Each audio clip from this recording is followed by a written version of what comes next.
Hello student, welcome you all at Techlab Learning Classes. Myself Salman Ali. Discuss करेंगे आज exercise 1.1 relation and function. इसके पहले की वीडियोस में हमने इसके रिमेनिंग पार्ट को सॉल्व किया था। इसके पहले वाले वीडियो में अगर अब तक आपने इसकी पहली वीडियोस को नहीं देखी है तो उसको आप जाके प्ले लिस्ट में ओपन करके फर्स्ट पार्ट को देखें, तो जाके आप दूसरे पार्ट को देख सकते हैं। क्लियर? तो हमने उसमें फर्स्ट पार्ट में हमने आपको क्वेश्चन नंबर 8 तक सॉल्व करा दिया था। तो आज हम स्टार्ट करते हैं नेक्स्ट पार्ट, जिसमें हम सॉल्व करेंगे क्वेश्चन नंबर 9 से। Clear student? अगर अब तक आपने हमारे चैनल को सब्सक्राइब नहीं किया है तो उसको सब्सक्राइब करें और बेल आइकन को जरूर प्रेस करें, जिससे आपको आने वाली वीडियो का नोटिफिकेशन मिल सके। तो मैं आपका फिर से वेलकम करता हूं एक्लव लर्निंग क्लासेस पर। तो मूव करते हैं हमारे टॉपिक एक्सरसाइज 1.1 के क्वेश्चन नंबर 9। तो हम उसमें पढ़ के आ रहे थे आपको रिलेशन को सिमेट्रिक, रिफ्लेक्सिव एंड ट्रांसिटिव को दिखाना। तो जिसमें हमने कुछ क्वेश्चन को दिखाया था, आज हम पढ़ते हैं क्वेश्चन नंबर 9, जो कि आपका इंपॉर्टेंट क्वेश्चन है point of exam. Clear? Question number 9 and question is given that R एक रिलेशन है और एक सेट है ए, जिसमें कहा जा रहा है x belongs to z such that x क्या है ग्रेटर आर इक्वल 0 है, लेस आर इक्वल 12 है, एंड कह रहा है गिवन बाई, और आर दे क्या रखा है a comma B such that mod a minus B is multiple of 4 अब हमें दिखाना क्या है, ये हमारा एक इक्विवेलेंस रिलेशन है। तो ये 9 का फर्स्ट पार्ट है। क्लियर? इसे क्या दिखाना है? एक इक्विवेलेंस रिलेशन है। तो हमने जानते हैं इक्विवेलेंस रिलेशन दिखाने के लिए आपको रिफ्लेक्सिव दिखाना होगा, सिमेट्रिक दिखाना होगा और ट्रांसिटिव, क्योंकि इन तीनों का कॉम्बिनेशन ही हमारा क्या होता है? इक्विवेलेंस रिलेशन होता है। तो पहले हम क्या करेंगे, इसमें क्या दिखाएंगे? रिफ्लेक्सिव। और रिफ्लेक्सिव लिए हम क्या करते हैं स्टूडेंट, यहाँ पे पहले क्या करेंगे, रिफ्लेक्सिव के लिए क्या होता है, हर एलिमेंट खुद से जुड़ना चाहिए। तो यहां पे हम कर सकते हैं since A comma A belongs to R. क्यों होगा? एज ए कामा बी का क्या मतलब है कि mod A minus B multiple of 4 होना चाहिए। तो ए कामा ए का क्या मतलब होगा, as A minus A equal to जो हमारा आएगा मॉड 0, और 0 इज ए मल्टीपल ऑफ 4। यानी हमारा क्या है, 0 क्या होता है, 4 का मल्टीपल है, इसलिए हमारा ये क्या है आपका R क्या हो गया, हमारा R इज रिफ्लेक्सिव। यानी हमारा ये क्या है, रिफ्लेक्सिव हो गया। अब दूसरा क्या दिखा रहा है, सिमेट्रिक।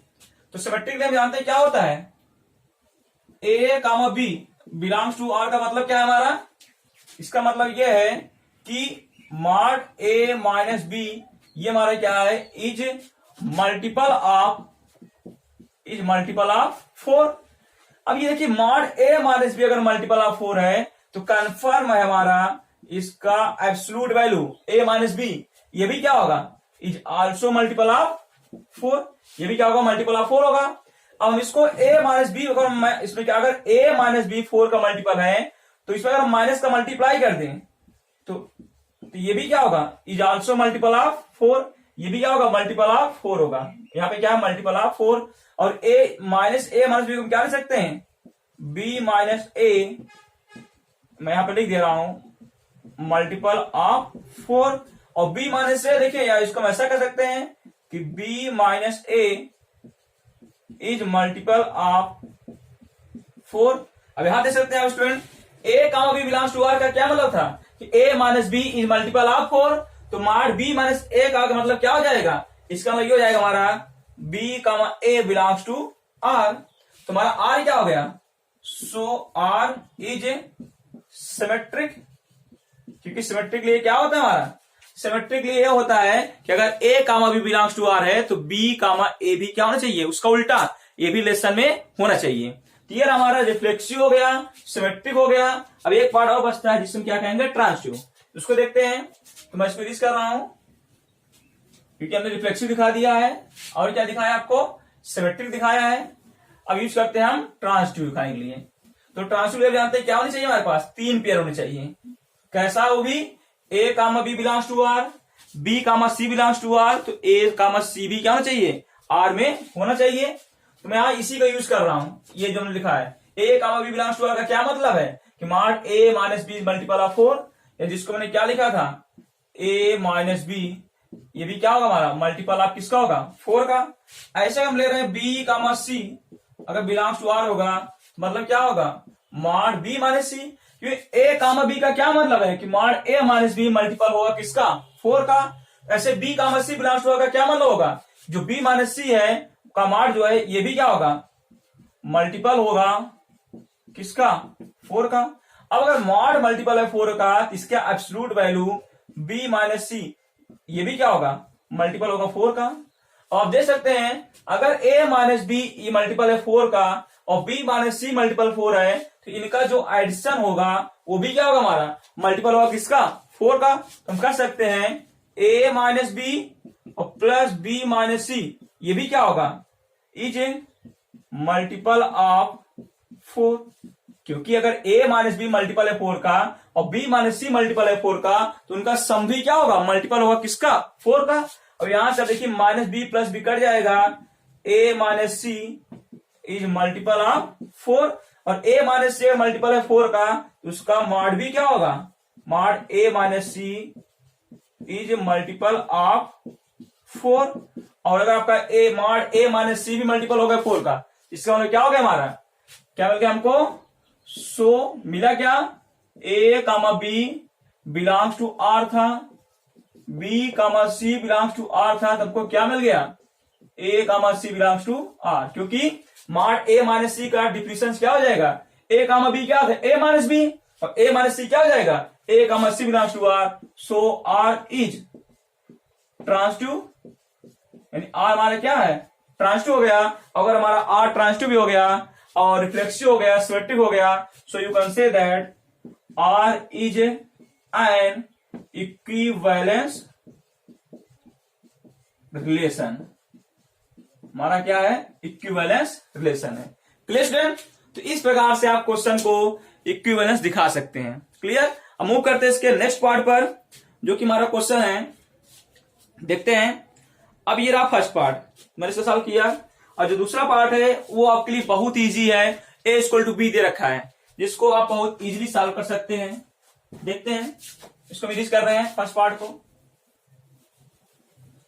और आपको अगर ये वीडियो पसंद आ रही हो तो चैनल को सब्सक्राइब करें, लाइक करें, शेयर करें और बेल आइकन को जरूर प्रेस करें जिससे आपको आने वाली वीडियोस का नोटिफिकेशन मिल सके। क्लियर स्टूडेंट, तो देखते हैं इसका सेकंड पार्ट क्या रखा है जो कि बहुत ही इजी क्वेश्चन है। सेकंड इसका सेकंड क्वेश्चन है, आर दे रखा है जो हमारा इसमें आर हमारा ए कामा बी सच दैट का मतलब क्या है यहाँ पर। अब इसमें रिलेशन क्या है कि ए क्या है बी के इक्वल है। आर क्या रिलेशन दिया है order pair A comma B, जिसमें इसका मतलब क्या है रिलेशन का रिलेशन ये है ए इक्वल है किसके बी के। अब इसको भी मैं दिखा रहा है क्या इक्विवेलेंस रिलेशन है कि नहीं। तो क्या करेंगे हम, इक्विवेलेंस होने के लिए हमें क्या चाहिए, हमको रिफ्लेक्सिव सिमेट्रिक और ट्रांसटिव। तो क्या करेंगे, और स्टूडेंट एक चीज और इससे पहले देख रहे आपका इसमें और कहा है find the set of all element related to one in each case. तो सॉरी मैंने आपको फर्स्ट पार्ट में मेंशन नहीं किया, मैं दूसरे पार्ट आपको दिखा देना हूं, फर्स्ट पार्ट में आप कर लीजिएगा। क्लियर, तो मैं दिखाना है क्या इसको रिफ्लेक्सिव। हम जानते हैं एज ए कामा ए ये भी तो आर में होगा, क्यों होगा सिंस हमारा क्या हो जाएगा ए इक्वल टू ए होता है। तो अगर खुद से जुड़ गया तो ये क्या हो गया हमारा आर इज रिफ्लेक्सिव, आर क्या है रिफ्लेक्सिव हो गया। फिर ऐसे A comma B belongs to अगर आर है तो कंफर्म है ये अप्लाइज करेगा B comma A belongs to R. क्यों, क्योंकि A comma B belongs to R का क्या मतलब है कि ए इक्वल टू बी है। अब ए इक्वल टू बी लिखें या इसको हम बी इक्वल टू ए लिखें, बात एक ही है। तो बी इक्वल टू ए हो गया तो क्या हो जाएगा B comma A belongs to R. और इसका मतलब क्या है हमारा आर जो है वह क्या है हमारा आर क्या है सिमेट्रिक है। अब बात आती है ट्रांसटिव के लिए, तो ट्रांसटिव के लिए हम क्या करें तीन पेयर लेते हैं। क्या लेंगे A comma B belongs to R का क्या मतलब है कि A equal to B, B comma C belongs to R का क्या मतलब है बी इक्वल टू सी। अब स्टूडेंट ये बताइए ए अगर बी के इक्वल है और बी सी के इक्वल है, कन्फर्म है ए हमारा सी के इक्वल होगा। तो यहां से क्या मिल जाएगा ए इक्वल टू सी। अरे भाई ए बी के इक्वल है और बी अगर सी के इक्वल है तो ए क्या होगा, सी के इक्वल होगा। और अगर ए सी के इक्वल हो गया तो बाय डिफिनेशन अगर ए इक्वल टू बी है तो ए बी बिलोंग हो रहा है। तो अगर ए इक्वल टू सी है, ए कामा सी क्या हो जाएगा, बिलोंग्स टू आर हो जाएगा। हमको मिल क्या गया, A comma B belongs to R, B comma C belongs to R. क्या मिल गया, implies that A comma C belongs to R. So R is transitive. अगर आर ट्रांसटिव हो गया, रिफ्लेक्टिव हो गया, सिमेट्रिक हो गया, so you can say that R is an equivalence relation. R हमारा क्या है, इक्विवेलेंस रिलेशन है। और इसमें चीज ये कहा गया है, फाइंड द, क्वेश्चन में कहा है कि इसमें फाइंड द एलिमेंट, ठीक है। यहां पे कह रहा है कि भाई इस कंडीशन को बता, फर्स्ट आप कर लीजिएगा कि क्या पूछा गया है, find the element related to, किससे पूछा क्वेश्चन में, हम क्वेश्चन देख लेते हैं एक बार, वन से पूछ रहा है। तो वन के लेटेस्ट होने के लिए क्या होगा हमारा, क्लियर क्वेश्चन दे लेते हैं, क्या हो जाएगा हमारे ये क्वेश्चन से ये हो जाएगा। तो यहां पे कह सकते हैं क्योंकि इसका डिविजन क्या है, ए कामा बी का मतलब क्या है, ए इक्वल टू बी होना चाहिए। तो यहां पर वन के रिलेटेड पूछ रहा है, तो वन के रिलेटेड हमारा क्या होगा, तो हम क्या लेंगे यहां पर, ए कामा बी होना चाहिए such that A equal to B होना चाहिए। और यहां हमारा ए कौन है, यहां मैं यहां लिख रहा हूं, ये ए इक्वल टू होता है A comma B such that A equal to B. और जो ये होता है इसे कहते हैं इक्विवेलेंस क्लास कहा जाता है। इक्विवेलेंस क्लास मतलब ए दिया रहा है तो उसके साथ सेकंड एलिमेंट ऑर्डर में ऐसा क्या जोड़ दे जिससे रिलेशन बन जाए। एक एलिमेंट है उसमें दूसरा एलिमेंट ऐसा क्या जोड़े जिसको ऑर्डर पे रखने से वो एक रिलेशन बना दे, उसे हम क्या कहते हैं, इक्विवेलेंस रिलेशन। तो यहाँ पे रिलेशन क्या दे रखा है, इक्वल टू बी। तो किसके लिए पूछा है, हमारा वन के लिए पूछा है। तो कन्फर्म आप एक प्लस वन रखेंगे तो इक्वल होने के लिए आपको यहां भी रखना पड़ेगा। तो वन इक्वल टू वन है, हम कह सकते हैं यहां पर one is related to itself, यानी हमारा वन है वो खुद से जुड़ा है। क्लियर स्टूडेंट, ऐसे में क्वेश्चन को सॉल्व करना है। अब मूव करते हैं नेक्स्ट पार्ट की तरफ। ये हमारा 9th क्वेश्चन, देखते हैं इसका अगला क्वेश्चन क्या कह रहा है। तो बहुत इजीली आप क्वेश्चन को दिखा सकते हैं, बस आपको डिफिनेशन याद होनी चाहिए हमें क्वेश्चन में क्या कह रहा है, क्या करना है। तो देखते हैं, अपटेर है, इसको अपने मन सॉल्व कर लीजिएगा। आपको एग्जाम्पल देना है, give an example which is, clear, ये आपके होमवर्क रहेगा। अब मूव करते हैं क्वेश्चन नंबर 11 की तरफ।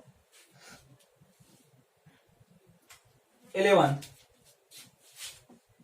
जो 11 तरह कह रहा है, so that relation R in the set A of point in a plane given by R equal to P Q.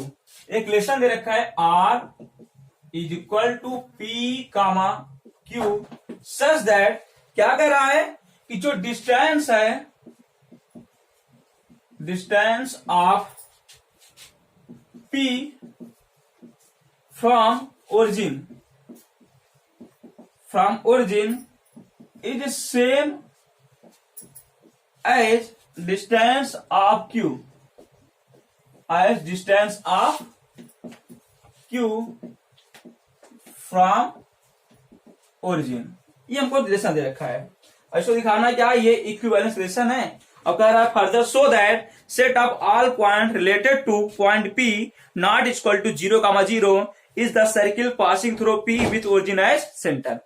तो हमें इससे क्या दिखाना है, इक्विवेलेंस दिखाना है। तो इक्विवेलेंस के लिए रिफ्लेक्सिव, सिमेट्रिक एंड ट्रांसटिव।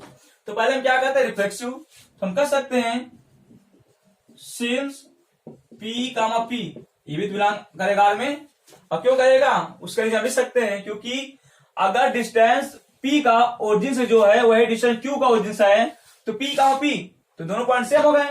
तो जो डिस्टेंस P का ओरिजिन से होगा वही डिस्टेंस इस P का भी ओरिजिन से होगा। यहां पे कह सकते हैं जो P का P है वो बिलोंग करेगा किससे, R से। सो R हमारा क्या है, is reflexive relation. Clear student, ऐसे में क्वेश्चन को क्या करना है, सॉल्व करना है। तो ये हमारा क्या हो गया, रिफ्लेक्सिव हो गया। अब हमें क्या दिखाना है, सिमेट्री। तो सिमेट्री लिए क्या होना चाहिए, ए कामा बी अगर आर में है तो बी कामा ए होना चाहिए। तो ऐसे हम ले रहे हैं यहाँ पर पी कामा क्यू अगर बिलोंग करता आर में, इसका क्या मतलब है, जो कि यहाँ पे डिफिनेशन दे रखा है कि पी कामा क्यू का मतलब क्या है, distance of P from origin is same as distance of Q from origin. तो अगर P का मान जो डिस्टेंस P का ओरिजिन से वही Q का है, तो हम कह सकते हैं Q का मान P भी क्या होगा, बिलोंग करेगा R में।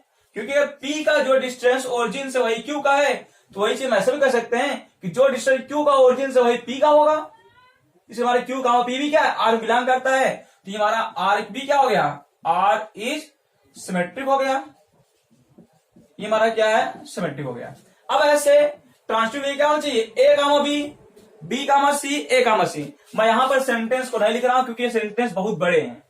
क्लियर स्टूडेंट, हम क्या करते हैं, P कामा Q अगर बिलोंग करता है R में, तो मतलब क्या है, distance of P from origin is same as distance of Q from origin. तो अगर ऐसे P comma Q belongs to R है एंड अगर Q comma R belongs to R है, मतलब जो डिस्टेंस P का ओरिजिन से वही Q का है और जो डिस्टेंस Q का ओरिजिन से वही डिस्टेंस R का है, तो कंफर्म है जो P कामा Q भी क्या होगा, R बिलोंग करेगा, P कामा R भी क्या करेगा, बिलोंग करेगा। मतलब जो डिस्टेंस P का ओरिजिन से वही डिस्टेंस R का भी होगा, और जो P R बिलोंग कर गया, R हमारा क्या हो जाएगा, R इज ट्रांसटिव। अब हमारा R अगर ट्रांसटिव हो गया, रिफ्लेक्सिव हो गया, सिमेट्रिक हो गया, so you can say that R is an equivalence relation. ये हमारा क्या है, इक्विवेलेंस रिलेशन है। अब आपसे क्वेश्चन ये पूछा गया चीज और कि find the so that set of all point related to point P not equal to 0 0 is the circle passing through P। अब यहां देख रहे हैं कि सेट ऑफ ऑल पॉइंट पूछा गया है, set of all point related to P not equal to 0 is the circle passing through P with given with origin as centre. अब यहां सब कह सकते हैं क्योंकि यानी P ऐसे पॉइंट का कलेक्शन लेना है, P का Q है, P के साथ जिनका ओरिजिन से डिस्टेंस क्या हो जाए, सेम। तो हम जानते हैं ऐसे पॉइंट, मान लीजिए हमारी ये ओरिजिन है, ऐसे पॉइंट जिनका ओरिजिन से जो डिस्टेंस है वह फिक्स होता है, वो हमारे सब क्या होते हैं, एक सर्किल बनाते हैं। ये सब क्या बनाते हैं हमारे, ये पॉइंट कहां पर हमारे, ये सब क्या बना देते हैं, सर्किल। हम जानते हैं सर्किल पे, ये सर्किल एक ऐसा कलेक्शन है जिसके लोकस पे जो पॉइंट होते हैं सब ओरिजिन से क्या होते हैं, इक्वल डिस्टेंस पे होते हैं। तो यानी हम क्या कर देंगे यहाँ पर, क्वेश्चन क्या पूछा है, set of all point related to point P, आपको क्या दिखाना है, इज द सर्किल।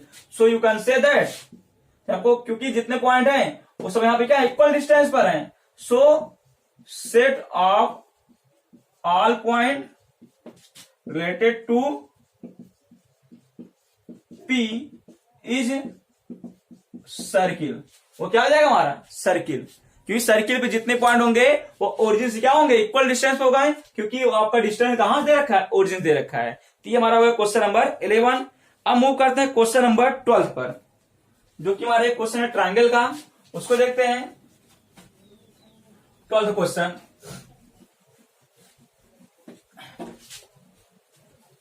क्वेश्चन 12 में आपका एक ट्रायंगल का दिया गया है, जिसमें आपको कुछ क्लास 10 का कॉन्सेप्ट यूज करना होगा, सिमिलर ट्रायंगल का। और जानते हैं दो ट्रायंगल सिमिलर तभी होते हैं जब उनके करस्पॉन्डिंग साइड का रेशियो क्या हो, प्रोपोर्शनल होना चाहिए।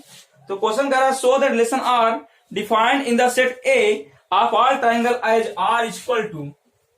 12th क्वेश्चन है, आर इक्वल टू दे रखा है T1 comma T2 such that T1 is similar to किसके है, T2 के। जो T1 है वह T2 के क्या है, सिमिलर है। अब इसको में क्या दिखाना है, इज एन इक्विवेलेंस रिलेशन। ये क्या इक्विवेलेंस रिलेशन है, तो इक्विवेलेंस रिलेशन फिर वही तीनों चीज दिखाना है, रिफ्लेक्सिव, सिमेट्रिक एंड ट्रांसटिव। हम कर सकते हैं T1 कामा T1 भी क्या होगा, R में बिलोंग करेगा, as T1 is similar to T1, क्योंकि कोई भी ट्रायंगल अपने आप की भी सिमिलर होती है, और जो अपने आप से जुड़ जाए हमारे क्या होता है, रिफ्लेक्सिव होता है। तो हम कह सकते हैं R हमारे क्या है, R इज रिफ्लेक्सिव, R क्या हो गया, रिफ्लेक्सिव हो गया। फिर ऐसे अगर T1 comma T2 belongs to R है, तो मतलब क्या इसका है, मतलब क्या होगा हमारा, as T1 is similar to क्या है हमारा, दे रखा है डिफिनेशन में T2 है। तो अगर T1 सिमिलर T2 के, तो हम कह सकते हैं जो T2 होगा वो भी क्या होगा, इज आल्सो सिमिलर किसके हो जाएगा, T1 के। तो T2 भी क्या होगा, सिमिलर होगा किसके, T1 के। अब अगर T2 सिमिलर हो गया T1 के तो आप कह सकते हैं T2 कामा T1, क्योंकि अगर T1 is similar to T2 है तो T1 कामा T2 हो रहा है। अब अगर T2 सिमिलर होगा T1 के तो T2 कामा T1 क्या हो जाएगा, बिलोंग्स टू आर में। हमको मिल क्या गया, T1 comma T2 belongs to R, implies कर गया T2 comma T1 belongs to R. और इसका मतलब होता है क्या है, ये जो हमारा आर है ये हमारा क्या हो गया, सिमेट्रिक हो गया, आर इज सिमेट्रिक। अब फिर हमको लेना है क्या, ट्रांसटिव के लिए 3 पेयर, तो T1 comma T2 belongs to are, ऐसे T2 comma T3 belongs to are. अब ये चीज आप देख लीजिए यहां पर, अगर T1 T2 के सिमिलर है और T2 T3 सिमिलर है तो कन्फर्म है T1 T3 के क्या होगा, सिमिलर होगा। और अगर ये ऐसा हो गया तो आर हमारा क्या हो गया, इज ट्रांसटिव हो गया। अब ये ट्रांसटिव हो गया, रिफ्लेक्सिव है, सिमेट्रिक है, तो आप कह सकते हैं जो आर है वह क्या है हमारा, इज एन इक्विवेलेंस रिलेशन। जो आर है हमारा वो क्या है, इक्विवेलेंस रिलेशन है। अब उस क्वेश्चन से एक चीज और कहा है कि इसमें आपसे कि consider 3 right angle triangle T1 with side 3, 4, 5, T2 with side 5, 12, 13 and T3 side 6, 8, 10। Which triangle among T1, T2 and T3 are related. आपके 3 ट्राइंगल इसमें ऑलरेडी दे रखा है, तो मैं इसको एक बार लिख दे रहा हूं तो आपको समझते हैं हमें क्वेश्चन क्या करना है। क्या हमको दे रखे हैं 3 ट्राइंगल और उनके रेस्पेक्टिव साइड भी दे रखा है। तो देखते हैं क्या है। आपका पहला जो ट्राइंगल है, जो T1 है उसके साइड है आपके 3, 4, 5 और दूसरा ट्राइंगल है T2 उसके साइड है 5, 12, 13 और जो तीसरा है T3 उसके साइड है 6, 8, 10। अब पूछ रहा है इसमें से कौन एक दूसरे से रिलेटेड है, और यहाँ पे रिलेटेड मतलब क्या है, कौन एक दूसरे के सिमिलर है। तो सिमिलर होने के लिए हमने पढ़ाया था, अगर 2 ट्राइंगल है वो तभी सिमिलर होंगे जब उनके करस्पॉन्डिंग साइड क्या हो, आपस में प्रोपोर्शन हो। तो हम करते हैं क्या, इनके करस्पॉन्डिंग साइड का रेशियो निकाल लेते हैं। तो हम निकालेंगे 3/5 क्या इक्वल है 4/12 के। तो आप देख सकते हैं ये इक्वल नहीं होगा, ऐसे में यहां पे कह सकते हैं जो 5/13 है ये भी क्या आपस में इक्वल नहीं है। तो कन्फर्म जो T1 और T2 का क्या है, सिमिलर तो नहीं है। क्लियर, यानी हमारे जो यहाँ पे T1 है वह T2 से नहीं जुड़ा है। क्लियर, ऐसे लेते हैं T2 और T3 लेते हैं तो 5/6 और 12/8 क्या इक्वल होंगे, ये भी हमारा इक्वल नहीं होगा। ऐसे आपका 13/10 भी क्या होगा, इक्वल नहीं होगा। हम कह सकते हैं जो T2 है वो भी T3 से क्या है, नहीं जुड़ा है। अब हम लेते हैं T1 और T3 लेते हैं। इसका पहला साइड क्या है 3, इसका क्या है 6 है, इसका पहला साइड 4 है, इसका पहला साइड 8 है, इसका 5, इसका 10 है। अब देख सकते हैं आपस में क्या है, इक्वल है। 3/6, 1/2, 4/8, 1/2, 1/2 ये भी हो गया। तो करस्पॉन्डिंग साइड क्या हो गए, इक्वल हो गए। तो T1 क्या हो गया हमारा, T3 से जुड़ा है। ये रहा हमारा इस क्वेश्चन का आंसर। क्लियर स्टूडेंट, ऐसे में क्वेश्चन को सॉल्व करना है। अब जो आता है, क्लियर, जो हमारा 13 क्वेश्चन है वो आपका सेम नंबर ऑफ साइड है, सेम आपका क्वेश्चन है 11 की तरह है।